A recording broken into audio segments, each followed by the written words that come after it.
السلام عليكم متابعينا الأوفياء. اليوم عندنا موضوع مهم جدا يخص فئة كبيرة من الناس، خصوصا المتقاعدين المستفيدين من المعاشات والمنح المنقولة.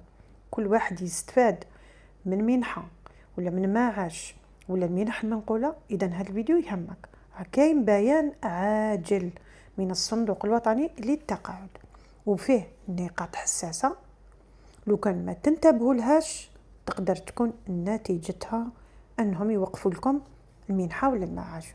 راكم تعرفوا كي يتوقف المعاش ترجعوا تروحوا وتجيبوا اوراق من الاداره ويقعد الملف رايح جاي حتى باش يعاودوا يرجعوا لك المعاش تاعك بعد شهر ولا شهرين ولا اكثر. كاين ناس عانوا اكثر من 3 اشهر، والاخطر من هذا اننا كما على بالكم رانا في فصل الصيف معروف.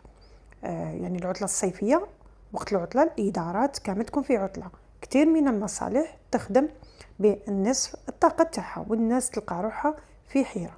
تروح للوكالة يلقى المسؤولين في عطلة، يطلبوا منهم ورقة، بعدين يقولوا ارجع بعد أسبوع، ارجع بعد أسبوعين، ولا راهم في كونجي. الناس اللي ما دارتش هذه الحاجة الصغيرة في وقتها راح يندموا اليوم.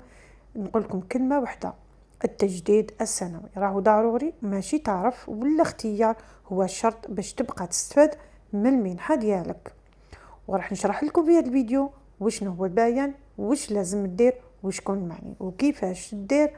يعني كامل هادو تقدر ديرهم بالتليفون تاعك بلا ما تتحرك خطوة واحدة.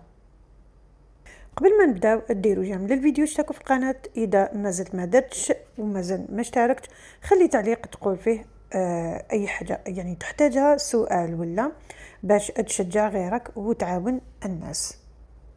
يلا نبداو بالتفاصيل خطوة بخطوة على بركة الله.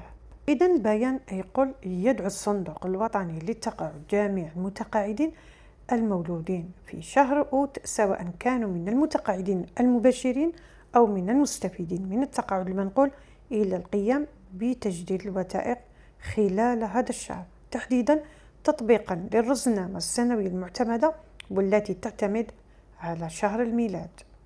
الهدف هو ضمان استمرارية صرف المعاش والمنح بشكل منتظم والتحقق من وضعية المستفيدين. ثانيا، ما الجديد في هذه السنة؟ لأول مرة كما قلت لكم أصبح بإمكان المتقاعدين تجديد الوثائق عن بعد من خلال تطبيق غتخات دي زاد. وهذا التطبيق كتير لم يقولوا لي ما نقدرش ندخلوا في التطبيق، لكن راه تم تجديد هذا التطبيق، دوك تجيكم ساهل باش تدخلوا ليه. قلنا غتخات دي زاد الهدف المحور الحاجة للتنقل إلى الوكالة المحلية. هذا التحديث هذا جاء في إطار تحسين الخدمات الإدارية، تبسيط الإجراءات الخاصة لفائدة كبار السن مقيمين في مناطق بعيدة حتى المقيمين في الخارج. طرق تجديد الوثائق: شوف، عبر تطبيق الهاتف المحمول غتخات دي زاد، أسهل وأسرع طريقة يتم تحميل التطبيق من المتجر، ثم الدخول باستخدام رقم المعاش والبيانات المطلوبة. تستعملوا خاصية تعرف على الوجه باش تتأكدوا من هو، يعني هنا التأكد من هوية المستفيد. تقربوا الهاتف تاعكم ويدير لكم يعطيكم يعني خاصية هذيك الوجه، تقربوا الوجه تاعكم ويتعرف عليكم. رفع الوثائق المطلوبة عبر كاميرا الهاتف، من الكاميرا الهاتف طلعوا الوثائق. هنا بعد نجاح العملية أكيد راح يقولوا لكم، يبعثوا لكم ميساج يقول لكم خلاص تم نجاح العملية، يعني تخرج لكم باللي راهم خلاص قبلوا لكم الملف. لكن كاش مشكل ولا يكتبوا لكم نفس الشيء. هنا اللي يحبوا يتوجهوا للوكالة المحلية للتقاعد ما قدروش يستعملوا الهاتف، ولا الهاتف تاعهم مخدم ولا مخسر، ولا يقدروا يتوجهوا للوكالة، يتقدموا بالوثائق يدويا، يعني يمدوا في يدهم للموظفين تاع الوكالة. وهنا اكيد الوثائق تختلف من اللي يدي معاش، ماشي كما اللي يدي منحة، وماشي كما اللي يدي منحة منقولة. استخدام خاصية تعرف على ملامح الوجه، لتأكيد أن المتقاعد على قيد الحياة. هذه المتقاعد يديرها اللي يدي منحة واللي يدي معاش. والوثائق اللي لازم تجيبوها: شهادة عائلية للحالة المدنية فيها البيانات الهامشية، فهمتوا؟ شهادة حياة بالنسبة للعازبين، للعزاب.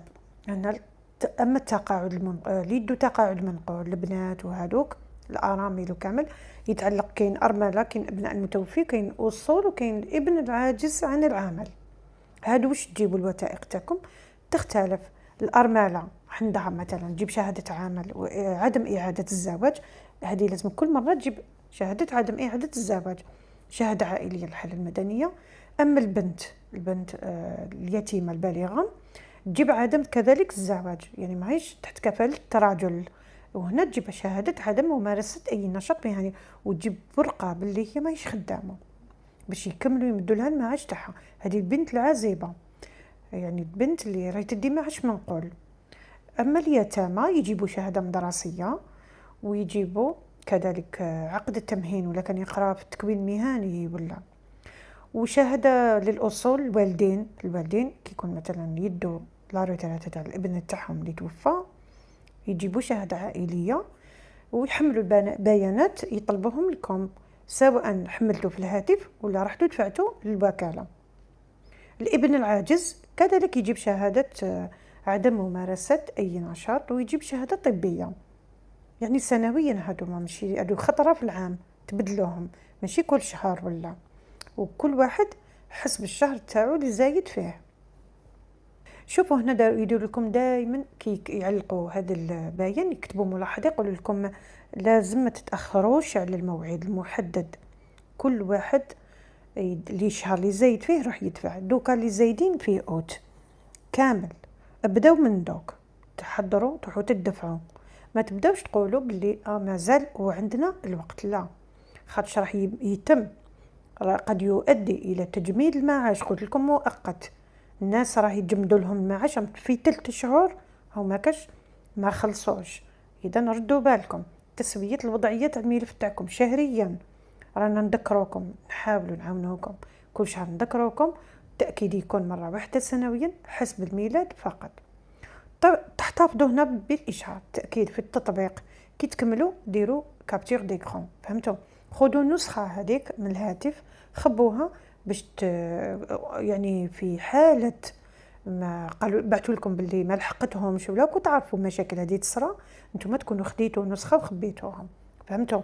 هذا مهم جدا تحسبا لاي مراجعه من الوكاله يعني مستقبلا. هنا شوفوا نحب نرجع لكم الريترات ديزات. هو هذا تخد ديزات، شوفوا يوفر لكم الوقت، يجنبكم الازدحام، خدمه مجانيه، تقعد مكسل في دارك مع دوك السخانه، شيوخ ما يقدروش يخرجوا، كبار السن. هنا حمايه صحيه خاصه لكبار السن، اشعار فوري بعد الناجح تمتم في دقيقه ديروها.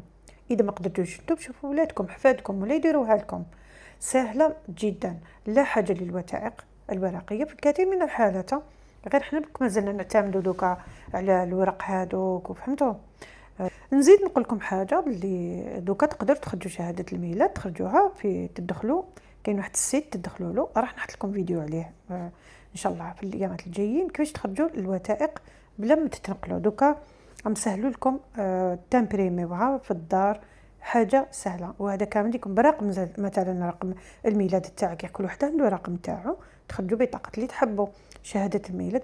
تقدروا دوكا شوفوا ما تخرجوش كاع من الدار، خاصه كما قلت لكم احنا في السخانه، كبار السن ما يقدروش ما يتحملوش يعني المشقه وكامل. نقول لكم باللي هذا التطبيق اذا ما عندكمش حملوه راح يسهل عليكم امور كثيره. المتقاعدين المستفيدين من التقاعد، هذه فرصه تمر يعني كما قلت لكم مره في السنه. الموعد تجديد الوثائق سواء عبر التطبيق او خلال التوجه للوكاله امر ضروري باش يستمر يبقى المعاش تاعكم ما يجمدوه لكمش. اذا كان هذا فيديو اليوم حبيت نذكركم باش تروحوا تقدموا اللي زايدين في شهر اوت الملف تاعكم. شكرا على حسن المتابعه والسلام عليكم.